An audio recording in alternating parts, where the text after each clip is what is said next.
Hey, this video, I'm putting it as a hot topic because I want to open it up for discussion, but it's not hair related. So I'm telling you that up front.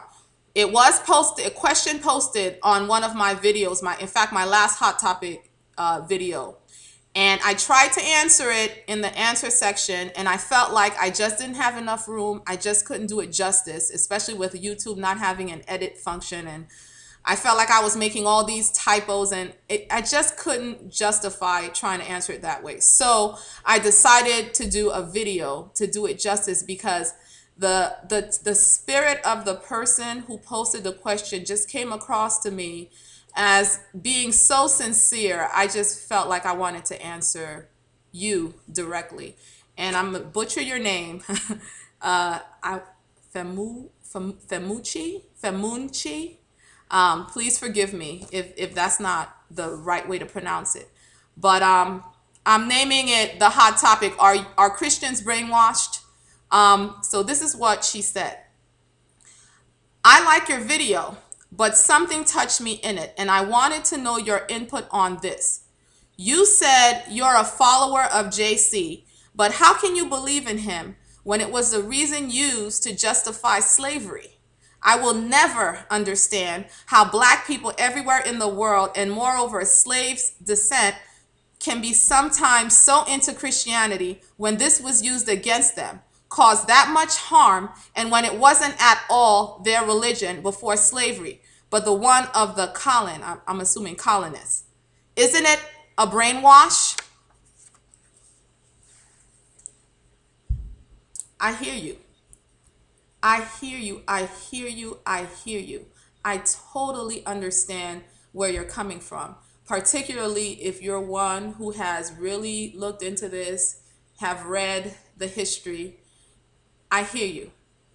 But let me say this before we go any further. I'm going to answer this from my experience. But just looking at some things that are on YouTube, I noticed that whenever you say the name Jesus, people tend to act a straight fool. Okay? Not on my channel. Okay? I'm asking that you please keep your comments respectful. I promise you that if you post something that I find to be extremely offensive, I'm not saying you can't disagree, but if you can't express yourself in a way that's not just rude and offensive, I promise you, and even blasphemous, I will take your comment off my page, and without apology. Because I want this to be a place where if my daughter wants to read what the comments are, she can.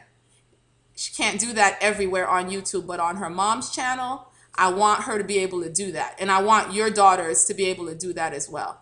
But I felt like I had to answer the question because I feel like my personal commitment to Jesus Christ is such a huge part of my life that there's no way somebody's going to ask me something like this and I'm not going to answer.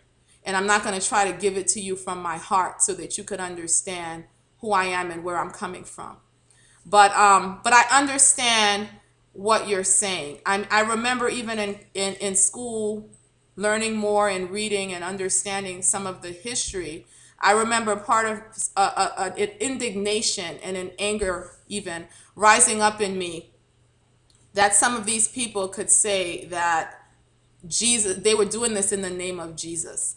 And not just in the case of slavery, but in the case of a lot of things that have happened in history.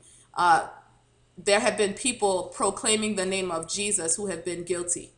But what I've come to learn, and first of all, let me tell you, I came through Jesus, even though I was brought up in the church, with my mom making sure I went to Sunday school, even on Sundays when she couldn't go because she worked. My parents divorced when I was really young, and my mom worked really hard, and sometimes on her job was a Sunday job, and she couldn't go to church, but she believed that I needed to be there and made sure that me and my siblings were there. I remember going to Sunday school and hearing the stories, and during the service, message going over my head. I won't say, I don't think I came to Jesus from a position up here. Um, in fact, the Sunday that I made the commitment the first time, it wasn't even my pastor that was preaching. We would have Sunday school before the adult service, and then, you know, during the service, a lot of the kids were kept in the service with them. So I was in the adult service, and a visiting preacher, a visiting speaker came, and there was just something different about him. When he spoke, I was riveted to what he was saying. I can't even remember what he spoke on that day, but what I do remember is that I felt like something caught me at the spiritual level. As a child, I was always aware that there was more to me than just this physical body right here, and that there was something out there, something. I couldn't define it, I couldn't name it, but I knew that there was something, and I was always open and reaching toward it, however I could. I mean, I was 8 at the time, but so after he did his message or whatever, and whatever he had spoken about, he asked if anybody wanted that for themselves, and I knew I wanted it. I felt like something was calling me. I could not sit in my seat, even though I was somewhat shy, because he was really addressing the adults. They weren't calling children up there, and at least that was a culture of that assembly that I was in. But I felt like I couldn't stay in my seat, so I went up there, and it was like I felt like God's spirit collided with mine. That's what it felt like. I didn't understand. I really couldn't articulate it up here, but it was an experience that happened here. So when I accepted Jesus, I accepted him here without all the intellectual things that came later, and without the rationalization of things that came later. So to answer your question, I followed him before I knew all of this, before I knew the history that had taken place. And, I grew in my understanding of Jesus through Bible study and hearing more people speak about him. But what I came to understand as an adult is that the message that's going out at times isn't always necessarily consistent with the messenger. And I thought becoming a Christian would make me a perfect person, or would help me to live in a perfect way. But what I came to understand was how broken I really was, and how I never would be perfect, and how Jesus was coming to offer himself as a bridge, that I was lost and dying, that we are lost and dying and far from God, and that Jesus is offering himself as a bridge, and our perfection is only found in him. Once we step out in and of ourselves, we're still broken. We're still lost. It's only in him that we're complete. In him I live and I move and I have my being.